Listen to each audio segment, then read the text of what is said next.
Hi there. So today we're going to see if we can do something with this Forma deep freeze. This is a Forma 12 cubic foot chest freezer model 8351. It's an ultra low temperature freezer that's minus 80 degrees centigrade. That's about minus 110 Fahrenheit. And it seems to have a bad temperature monitor unit, so we've emptied it and turned it off. So here's the backstory on this freezer. My chairman bought this for me shortly after I started the lab. That would be about 1987 or so. And it worked fine for almost 25 years.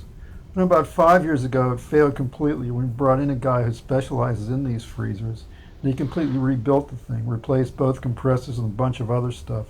And then it worked fine for about 6 months. Then the compressor failed again. So he decided it must be a control board, and seeing as you can't get boards for this model anymore, he decided to bypass all the original temperature controls and put in this Watt-low unit instead, which is basically a self-contained thermostat with its own temperature probes. So he somehow wired the compressor relays to the Watt-low unit, and again it worked fine for about 2 years. Then I noticed it was acting funny again with the compressor turning on without the cooling fan. So I called the guy back again, and he found a couple of relays had gone bad. That's these two relays here. He replaced those and it worked fine for about another 2 years, then started doing the same thing again. So he'd given me the old relays. I knew exactly which ones to look for, and sure enough the contacts were sticking again. So I replaced them a second time, but they failed again after about a year. And here's one of them. You can see how burnt and pitted the lower contacts are here, compared to the upper contacts, which aren't used and are still nice and shiny. Here the one on the other side is almost as bad. So I replaced both relays a third time, and this time I added a snubber across each set of active contacts. That's the little blue things here, and each is an integrated 0.1 microfarad capacitor and a 100 ohm resistor in series.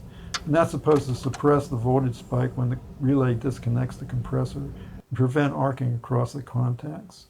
So hopefully these relays will last a little longer this time. So in the meantime, I'd actually retired and given the freezer to another laboratory. But now the PI called me and said the monitor was acting crazy, so I came in to have a look. Now, I wish I'd filmed the malfunction, but I didn't, so I'll just have to describe it. First of all, it was flashing a power fail warning, even though it was getting plenty of power. The over temperature was flashing as well, and the temperature reading was fluctuating wildly, even though from the Watt-low unit we could see that the freezer was actually maintaining normal minus 80 degree temperature. But the really odd thing was when we actually turned off the power so that the monitor was running on battery backup, the temperature reading returned to normal and the over temperature warning stopped. So that suggests some problem in the AC power supply to the monitor, maybe a bad rectifier or filter capacitor. So I haven't been able to find a schematic or really any information at all about this freezer online, so we just have to play it by ear. We can start with the battery that's behind this little door here, and there's the battery compartment. It's a 6-volt lead acid battery. And now if we look inside the unit, we can see there's black and red wires coming from the battery compartment, and you can see again the red wire now going into this circuit board, so this has to be the monitor board. And right next to it there's another set of leads going to a cable, and that cable is going down to sort of the main power unit here. Goes into this little plug on the side of the unit, and that's connected to this fuse. It's a 2 amp fuse here, and then to this little transformer. I don't think you can read it there, but it says 110 volts must be the primary, and then 12/24 volts secondary, and it has several taps here, so apparently you can wire it either in series or in parallel, and I actually measured the voltage. It was 14 volts AC. So this must be a good old-fashioned 60 hertz low voltage power supply, none of this switch mode rubbish. And the rest of it, including the rectifier, must be up on the monitor board.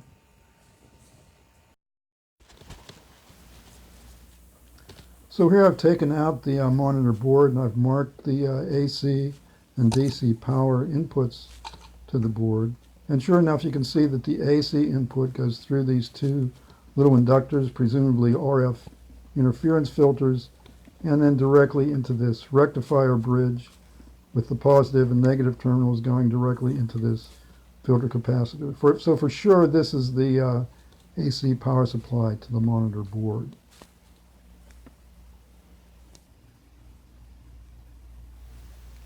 So let's go ahead and just check the rectifier bridge, because we can do that easily enough in circuit.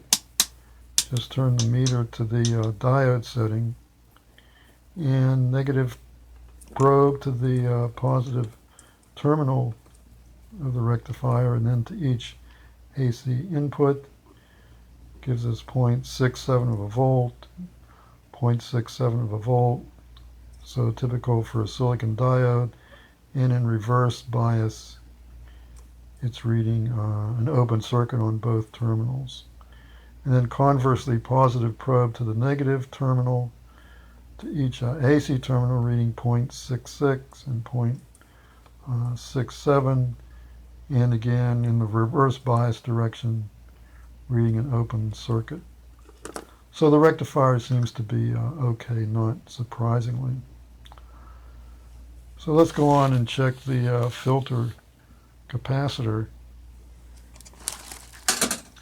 You can see I removed it from the board here. And here it is.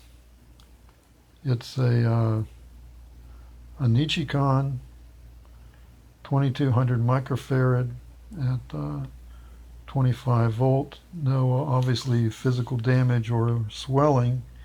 And Nichicon is supposed to be a pretty good brand, but don't forget it's been running 24/7 for 30 years in the freezer. That's about 250,000 hours of operation, so really probably far beyond its rated lifetime.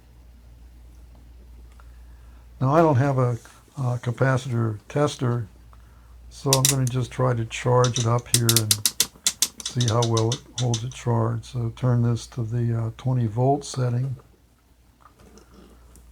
I've got the battery connected to the capacitor, and now connect these multimeter leads. Now this is an old 9 volt battery. It's worn out. It's charging it up to about 6.22 volts, and remove the battery, it discharges almost instantaneously down to 1/10 of a volt, and then going down from there. So I'm not sure exactly what the impedance of this meter is, but I'm pretty sure that's way too fast for this capacitor to be discharging. So just for comparison, let's try a brand new capacitor. This is a Rubicon, same value, 2200 microfarad at 35 volts. So just connect this to the clip leads here.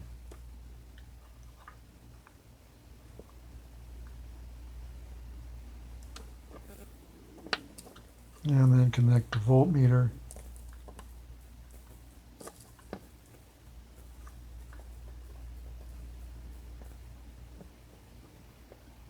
It's reading 5.7 volts before even being charged. That's because I already tried this off camera, and it's still holding a charge. But let's charge it up to the 6.2 volt like we did the capacitor we took out. So just connect the battery here. Okay, so that's 6.2 volts, and disconnect the battery. And it's discharging very slowly, maybe 1/100th of a volt every few seconds here.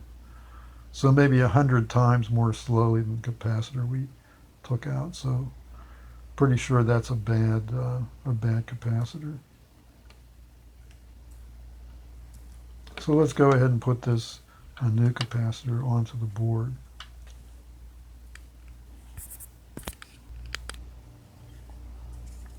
Okay, so you see I've soldered in the new capacitor here.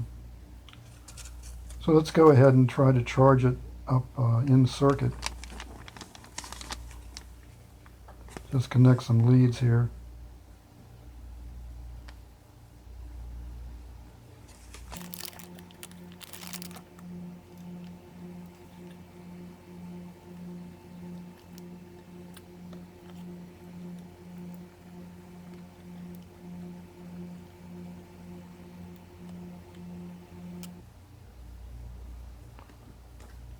Switch to the 20 volt scale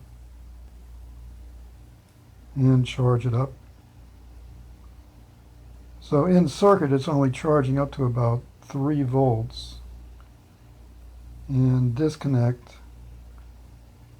and it's discharging fairly slowly, certainly much more slowly than with the old capacitor. So let's go ahead and put the circuit board back into its chassis.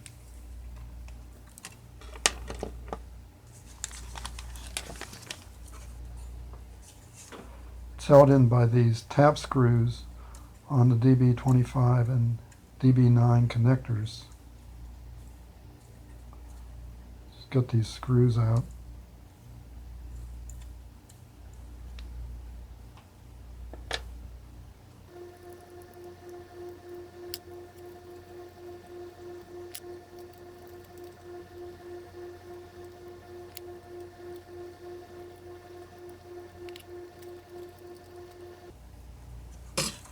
And it slips right into the chassis.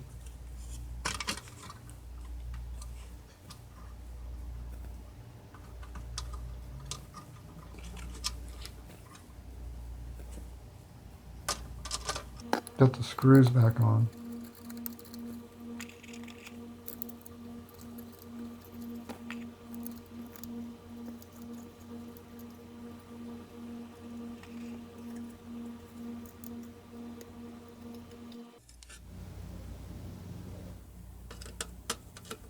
And just tighten these up here.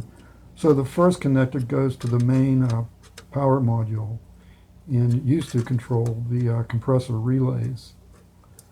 The second connector goes to an external socket on the freezer where you can plug in an auto dialer that will call you at home if there's a problem with the freezer. And the third connector connects to the readout panel on the top of the freezer.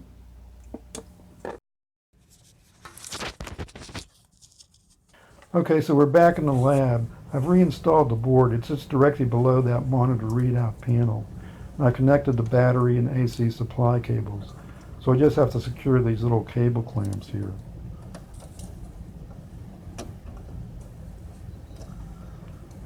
It's a little bit tricky. You've got 2 springy cable clamps and 1 tiny little screw here.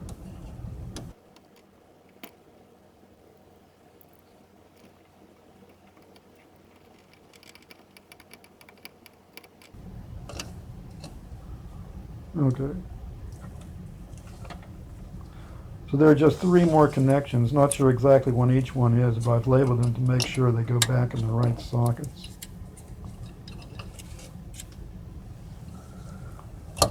Just secure that.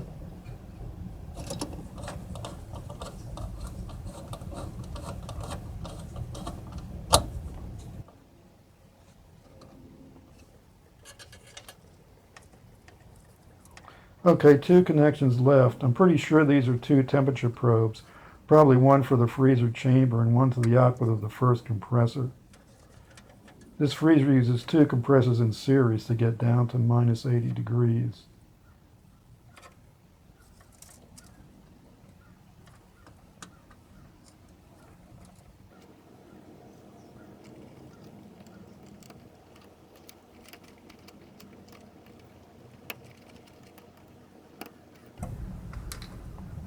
Okay, we're all connected. Let's go ahead and try it out. Just have to flip this switch on the back of the freezer here. Okay, you can hear the compressor starting, and that beeping is the over temperature alarm because the freezer is at room temperature. But it's not indicating power failure like it did before. Instead, the green power light is on, so that's a good sign. Let's just silence the alarm here. It's also reading a stable 23 degrees, not fluctuating wildly like it did before. But the low battery warning light is on. That's because I disconnected the battery so it wouldn't run down. So let's just reconnect that.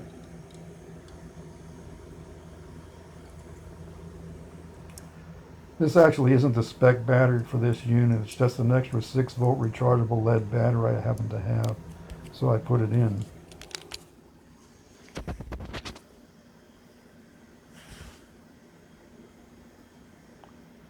Okay, so now the battery warning light is off. We can read the battery level here.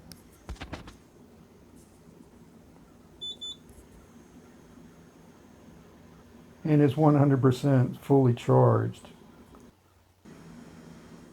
Okay, so now we just have to wait for it to cool down to the set point temperature. That's minus 80 degrees shown in green here. So now it's an hour later and the temperature is down to 7 degrees on the watt low and 10 degrees up here on the panel. Not surprising that they're a little different. They each have their own temperature probe in the freezer chamber. The over temperature alarm is still flashing. It's just not beeping because it's on standby. So we'll just wait now until it gets down to temperature.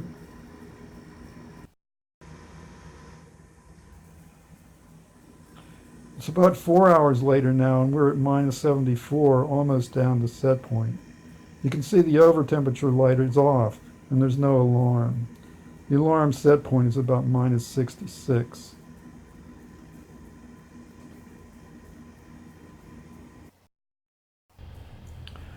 Okay, so now we're down to minus 77. Let's just check the line voltage. And it's 116 volts, which is normal. And that's interesting because just before the monitor panel failed, I checked it and it was only 104 volts. I even complained to the building manager about low voltage, but probably it was just a misreading of the voltage. So what I think is happening is it's actually measuring the voltage of that 14 volt DC power supply and extrapolating back to line voltage. So of course it was reading low because of the failing capacitor. At least that's my theory.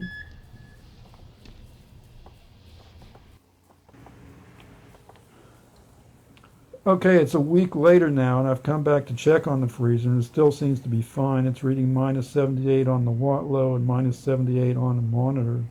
Let's just check the battery again. And it's fully charged. This button artificially raises the temperature reading just to test the alarm. Of course, it doesn't actually change the actual temperature, and the reading will drift back down to the actual temperature. I've watched a few cooling cycles and it seems to be cycling normally. When the temperature gets up to minus 77, the first compressor comes on, and then the second comes on about a minute later. When the temperature gets back down to minus 81, they both turn off, and that's how it should be. So it looks like a successful repair, or maybe we'll get a few more years of use out of this freezer. So that's it for this session, and thanks for watching.